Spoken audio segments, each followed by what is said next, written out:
We got our guest, guys, from the dreaded Baltimore Ravens. Let's bring her in.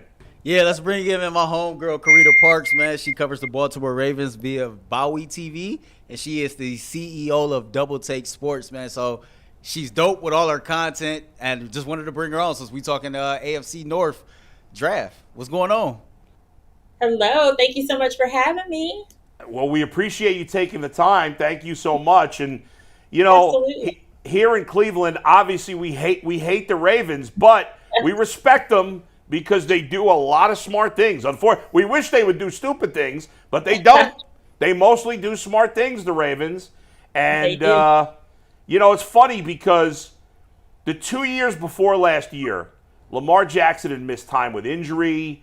It seemed like there was some issue in terms of getting the contract together. And then they figure it out with the contract. He gets a great deal. And he had, in my opinion at least, the best season of his career. What a turnaround. Like this year, last year at this time, you're like, I don't know, is Lamar going in the wrong direction? And now he's wins another MVP. It was quite a bounce back for Lamar last year and the Ravens. Yeah, when you have that pressure off of you with the contract and all the questions that he was getting about that, once you have that commitment, I believe it just makes you more confident. And I think we saw that last season. When you take a look at what they did with Derrick Henry, they bring him in. Obviously, the running game is a big part of what the Baltimore Ravens do. Do you believe that Derrick Henry has some good years left in the tank? And how do you think they're going to use him in Baltimore?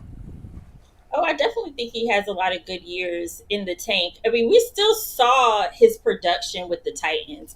Derrick Henry is a game changer. He's just such a dynamic runner. And I think that he will more than likely see Derrick Henry be the number one, and then Justice Hill will probably be number two. And we'll see how it shakes out, or Keon Mitchell, actually. But I think we'll see them interchange between all three of the running backs. But Derrick Henry, I mean, I don't think you can sleep on him at all. Even on his worst day, he's good. Yeah, he was good at last year, except when he played the Browns, who held him to 10 carries and 22 yards. Carita, I'm curious from an outside perspective. Here in Cleveland, we're all high on the Browns. We have high expectations. We think this team, top to bottom, their roster is as talented as just about any team in the NFL. What is the perception of the Browns from outside looking in? How does Baltimore view Cleveland heading into the 2024 season? Well, I probably have a little bit of a skewed perspective because I'm coming from a work standpoint. Obviously, the fans are never going to admit necessarily if they think Cleveland is a threat. But if you look at what Cleveland did last year, I mean, their only issue was at the quarterback position. I won't say only issue, but the biggest issue was at the quarterback position. But once they got stability there, I mean, we saw what they were able to do. And even if you look at, they always give the Ravens problems. They split, if I remember, they split last year. Yeah, they split last year. So I think we're going to see that same level of competition, especially if Deshaun Watson is back. I think we're going to see them battle it out as we usually do. But, you know, Ravens fans, all the rivals, they are not for any of the rival teams in the AFC North. But I think that they do know that the Browns can be a threat. That's for sure. What was it like watching Joe Flacco in a Browns uniform go 4-1 down the stretch and lead the team to the playoffs? It's funny because I think fans were torn, right? They wanted to see the best for Joe Flacco because they do have a ton of respect for him. But seeing him succeed with the Browns was a little bit difficult for Ravens fans. So, you know, I think they were on the fence rooting for his success, but at the same time, they didn't want to see the Browns go as far as the Ravens. So it was a little bit of a push-pull there. Carita, let's talk about the draft. The Ravens, I hate draft grades. I think they're generally stupid because who knows what guys are going to be until you actually see them. The Ravens, though, tend to get the benefit of the doubt in the draft because for the most part, I know Ozzie Newsome, who we love here in Cleveland, is not running the team anymore, but I know he's still involved, at least somewhat. But it seems like the Ravens, everybody feels like the Ravens did well again. How do you think they did from your perspective? And I'm curious, how much is Ozzie Newsome still involved with the Ravens? No, Ozzie is, I see Ozzie actually all the time at practice, at games. But what I will say is he's there, but he's quiet. He keeps his distance. So you can kind of see that he's allowing Eric DeCosta to take that lead role. But his presence is clearly still felt. And I know that he is still a mentor to Eric DeCosta. And, quite frankly, he taught him well. But, I mean, his presence is very much still around the Ravens facility. Well, the Ravens, they lose 3 starting offensive linemen. Obviously, it starts up front. The Ravens, were one of the best teams last year running the football. Yeah. We're still trying to figure out what happened against Kansas City. A lot of crazy. I was just looking at the way I thought last year was the year to dethrone Patrick Mahomes. Were you kind of perplexed as well, like in terms of the run game and how you didn't kind of lean on that against the Chiefs? Definitely, because I've in the press room every game, have watched the Ravens play. They're very disciplined. They know their game. They lean on the run game, and I just didn't see the same discipline. I mean, especially at the end of the game, you started to see the talking, and that's when you really know it was falling apart, because that's just not what you see from the Ravens. And I think they were frustrated, understandably, but they definitely did not play their game. I mean, the run game was such a huge part of the Ravens' strategy the entire season, and at the end of the day, there was no need to outplay Patrick Mahomes, if that made sense. Mm-hmm. Lamar Jackson, he does not stand on passing. He's just not the same kind of quarterback, but he's dynamic in his own way, and I really feel like they got away from that in the AFC Championship game. So perplexed, yes, definitely, because from my perspective, that was their time to make it to the Super Bowl. Carita, I wanted your take on Keon Mitchell, because the little we saw of him last year, he looked like a special back, big-time speed, but I know he's coming off an injury. What do you think his role, assuming he's healthy, is going to be for them this year? Yeah, I think that they would like for him to still have a big role, depending on if he's healthy. But as you saw in the draft, I think that they drafted Rasheen Ali as a little bit of an insurance policy, because we haven't seen Keon Mitchell since his injury. We haven't seen him on the field.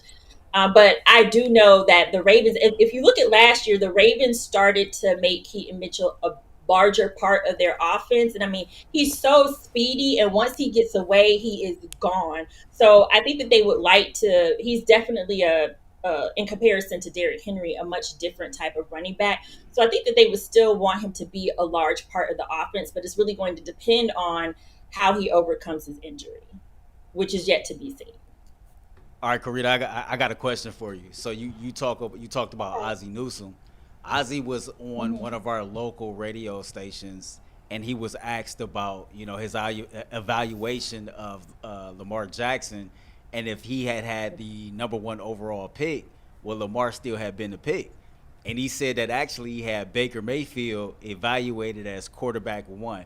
We all know how everything worked out for Baker here in Cleveland, but hypothetically, if the Ravens was to make that pick of Baker Mayfield, is his career better off because he started it off in Baltimore versus here in Cleveland? Oh, that's a good question. Well, the Ravens are such a disciplined team, so it may have went a little different, but do I think it would have been on the level? Would he have been able to take the team in the same places that Lamar Jackson has been? I really don't think so. I still feel like I'm glad that Baker is having success in Tampa, but in my opinion, that came with maturity. A lot of, I feel like Baker's issues were a little bit of his attitude, and he's had to mature over the years. So I'm not exactly sure if it would have worked out in the same way if he was with the Ravens versus, I can't say I think it would have worked out better, if I'm being honest. Carita, when you think of the Ravens, you think of defense. Ray Lewis, Terrell Suggs, Ed Reed. But this offseason, they not only lost their defensive coordinator, who's now the head coach in Seattle, but you lose Patrick Queen and Geno Stone. Are the Ravens still going to have a top-notch defense in 2024, despite all of those departures from a unit that was terrific last season? When I look at the draft and what they were able to do in the draft, I will say yes. And the reason I say that, first of all, Trenton Simpson, he was sitting behind Patrick Queen and Roquan Smith, and he was learning from them. We saw him get some reps in the Pittsburgh game. I believe that's when he got his first sack. So Trenton Simpson has had an opportunity to learn from two of the best in the game. So I don't think that position, obviously there's going to be a little bit of work for him to do because he'll be getting more consistent reps. But I don't think that position is as hurt as people may initially think. I think Trenton Simpson is extremely capable.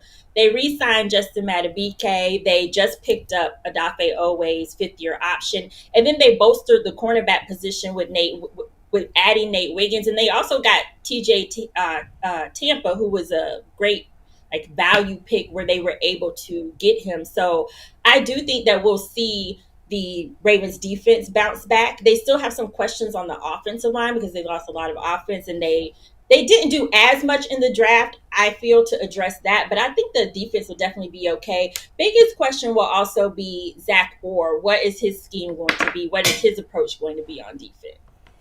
Carita, thank you for the time. We appreciate it. We will be, I'm not going to lie, we're going to be rooting against the Ravens. Against you, yeah.